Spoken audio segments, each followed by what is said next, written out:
Please subscribe to my YouTube channel. I appreciate it. Thank you.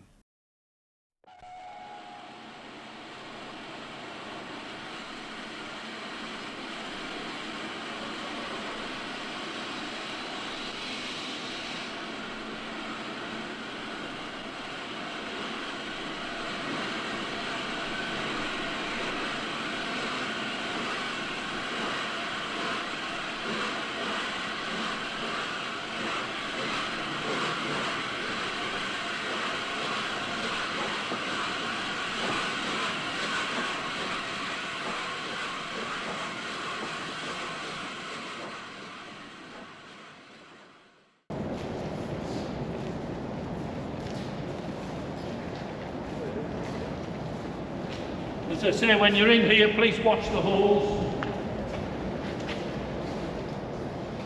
This is our main overhaul shed.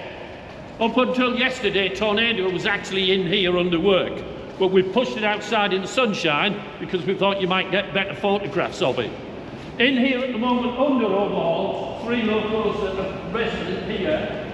Derek Crouch is a little 6-wheel saddle tank engine. That's its cab. There's the boiler, the saddle tank is there. The chassis you'll see later on, it's over in the other hangar. Sorry, I was in the aeroplane business and I still always call them hangars. Yeah, it's in the other shed. This boiler on Derek Crouch, this is probably the deepest that we have ever gone at Nene Valley with a boiler repair. As you'll see, the rear wrapper is out. If anybody's really enthralled as to how it works and what it looks like inside, you're welcome to have a look as you go past. Everybody's probably well aware of the fact that you've got fire at the back, a smoke box at the front, water in the middle, and the heat comes through tubes. So there's lots and lots of tubes. If you look through as you come past, you'll see lots of holes inside. There's another plate at the front here with lots of holes. Those holes are connected with tubes through. So the heat actually goes from the back through the tubes. The reason you have lots of tubes is, of course, more tubes, more surface area, the quicker you can get the heat into the water, the quicker you can get the steam up.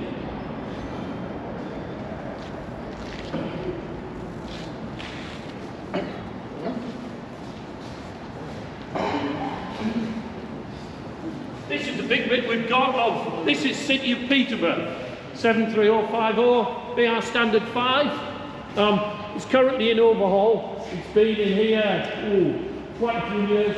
I started working in 2017 and it's in then.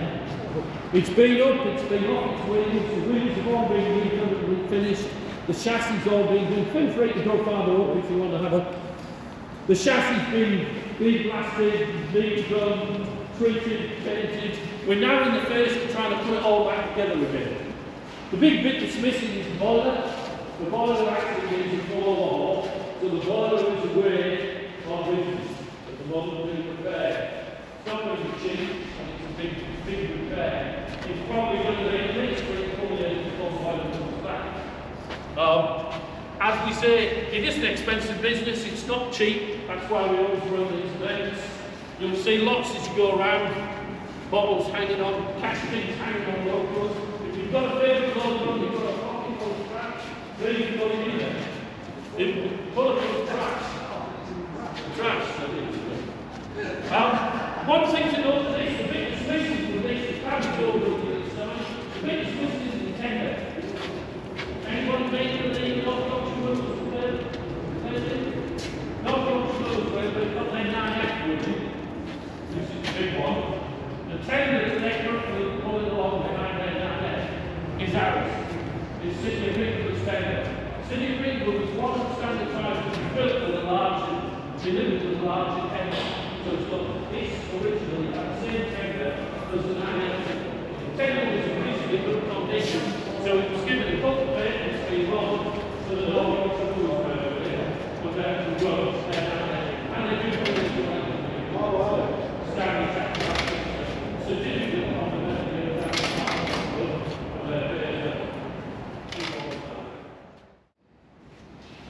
you can see, looking at it, the amount of work that goes into this. Once the boiler's on, there's this myriad of pipe work. You can see some of it inside the chassis that has to go in before the boiler can go back out. There's about 2 containers outside of pieces, bits, castings, pipes, little bits like this, lubrication boxes, dozens and hundreds of stuff. There's a bit of a running bet at the moment, so we've got it all back together and we take it out. And the bits we've got left at the moment as well.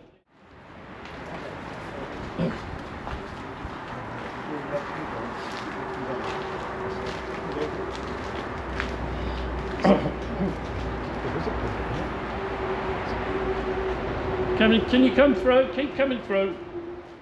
Previously repaired very badly, and the decision was taken that actually it's probably not going to be worth the effort to take it apart and put it back together.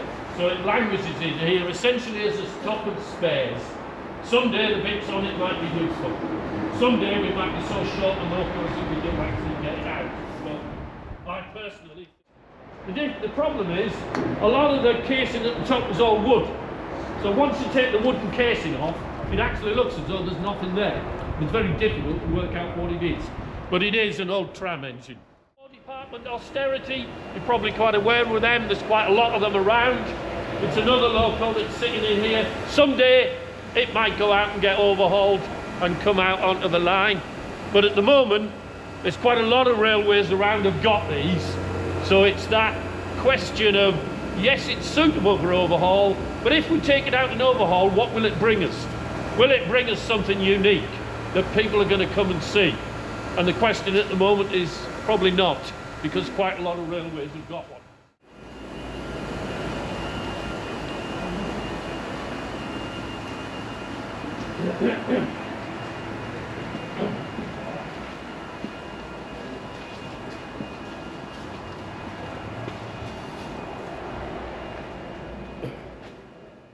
Locals that you've come to see, 92 Squadron, Battle of Britain class, ex-Southern Railways, built just after the war, but to the same spec and body as an earlier class, which was the West Country class. These were all made post-war.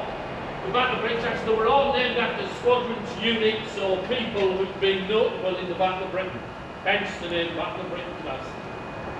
This one is resident here at the moment. It does run. We would have got it out, but because we've got so many locals at the moment, we're a bit stuck with space outside to pull them out. So this one, unfortunately, sitting inside. It's a bit of a unique design. As you look at it from the side, when you go out and see Tornado and Gresley, you'll know this is very simple. There's none of the complex valve gear that you'd see on the Gresley standard locals. All sorts of valve gear. That's not that it's not complex, in fact it's all hidden away inside, so you can't see it. These locals were built, they're lightweight Pacific class locals, built specifically for the Southern Railway, because down on the Southern line, if anybody's ever been the Southern Railway line along Dartmouth, Dawlish, the line that runs right along by the sea is very weight restricted. Bridges, crossings, harbour crossings, they were all weight restricted, so they couldn't take a big, large locomotive. So these were built for those lines on the Southern Railway that were weight restricted. And there was a lot of the design, these wheels for instance, you look at those wheels and you think, God, they must be heavy. Actually, those wheels are lighter than your standard spoke wheel. The material on these wheels is only about that thick. It gets its strength from the shape of the casting. The problem is the shape of the casting means they're more expensive to manufacture and more expensive to maintain. Everything has that. Anything that you do where you get a benefit, you'll always end up getting a negative on the other side.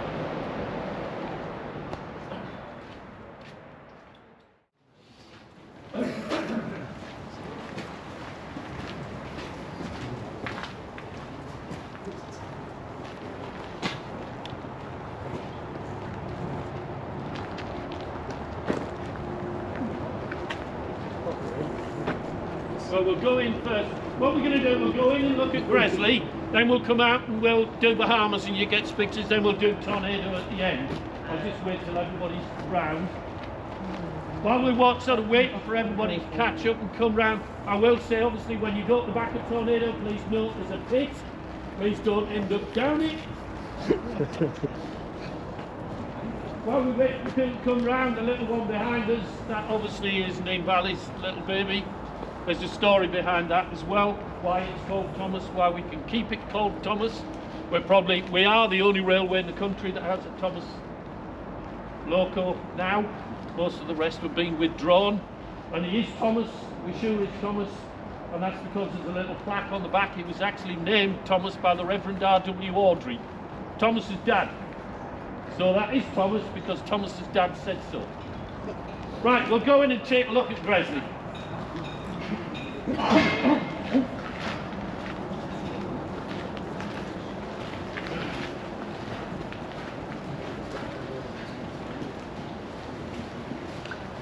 Good morning, ladies and gentlemen. Morning. Are you giving the tours all day? Yes. Come and see on the way out. Hey? Paul said that you'd be coming to express me last, so that like basically the other people can have a look at the because where he is, I'm in the Intel. Yes. We can talk to them and see. Okay. You know what I mean? Yes. That's, Yeah. Well, but you can take them from here. No, you're all right. Yeah. You carry on. I'll correct you if you're wrong. That's nice, isn't it? Yeah, we're just going to bring them in the Bahamas and then tornado, and then we'll take them away. You're welcome to come up this side so you can get a decent view. If you want to photograph at the end, if you go out, you'll probably get a better photograph. Yeah, so if you go out in the shed, you want to come back in and see us, we're here with our renting all day. Yeah. Come back in. We've got people coming, there's another set coming at 11 o'clock. Yeah. So there's going to be a constant stream of different people. Have you seen the camera over here? I know, but I can't because I'm able to people wandering all over the place.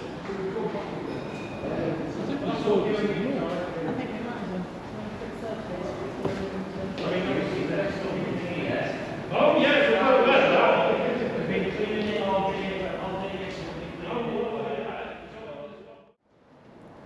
You can see when I was saying with 92 Squadron, the complexity involved here on the side here that isn't visible on 92 Squadron.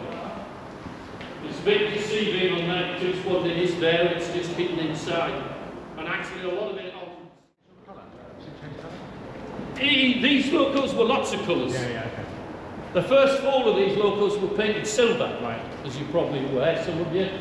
The next batch were painted green in the traditional LDR apple green that the Tornado's in. When it first came out of overhaul in black. After black, when British Rail came into view, British Rail tried a number of different colour schemes. This was what they called British Rail blue, and then they settled on the Brunswick, the dark green, later on in life. Right, so the 12. Thank you very much. The next one's on the 12. The here is right. Thank you. Got back to yeah, just let you make sure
Later on today, they're going to be lighting a warming fire ready for later on this afternoon. Yeah, midday they're lighting. Midday. So you might see a bit of smoke coming out the chimney if you're here after midday. It'll be getting up, staying ready for the Christmas specials tomorrow. So our Christmas specials are going on the weekend. That and Tornado, if you want to wander around to get the best photograph, you might get the best photograph of that one over there, depending on where the sun's shining. What I will say, please, is watch the rails, watch the holes. Please don't step in anything. Oh yeah, the holes that way.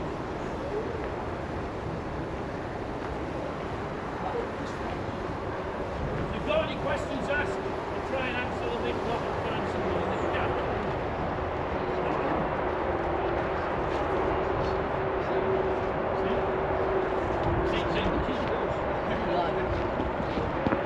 came here on a run and it needs to go back to Darlington. They're waiting for rail tracks to sign everything off. So that it can go on the main line. The reason it came from Crewe to here by road was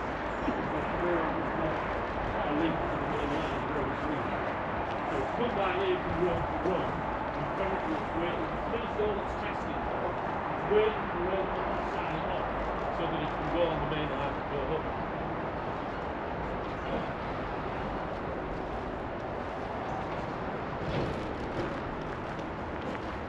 As you're probably aware, most of the way, this one is not as old as all the rest. The giveaways that date on the side, 2008.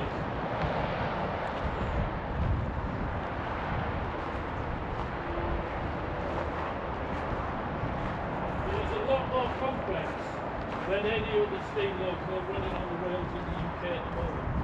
It's the only steam loco in the UK that has its new automatic braking system fitted in the tender.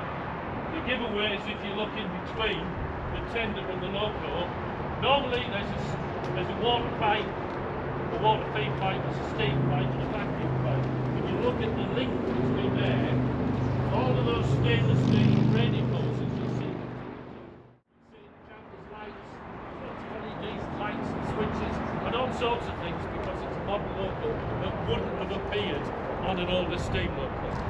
A lot of LED lighting in it. It's a sort of modern variation.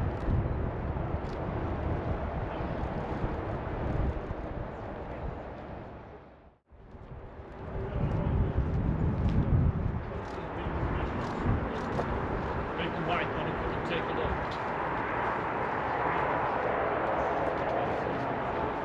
And it's a nice day, the sunshine.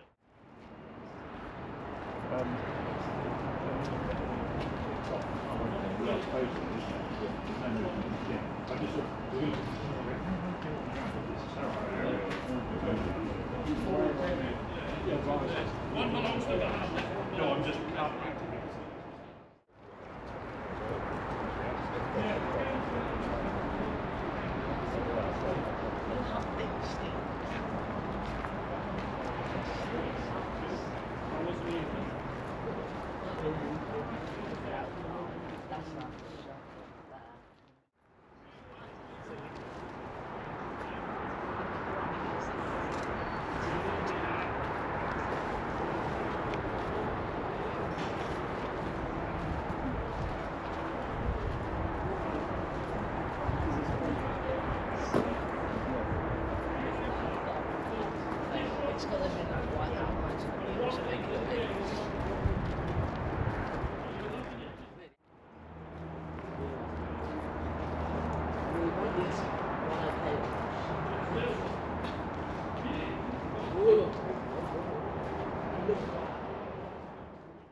probably more carriages than we've got.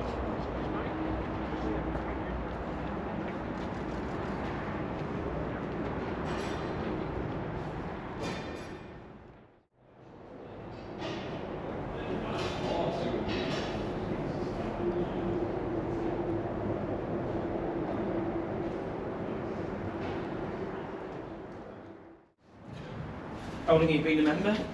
Oh, You haven't done it before. yeah. I'll do it again.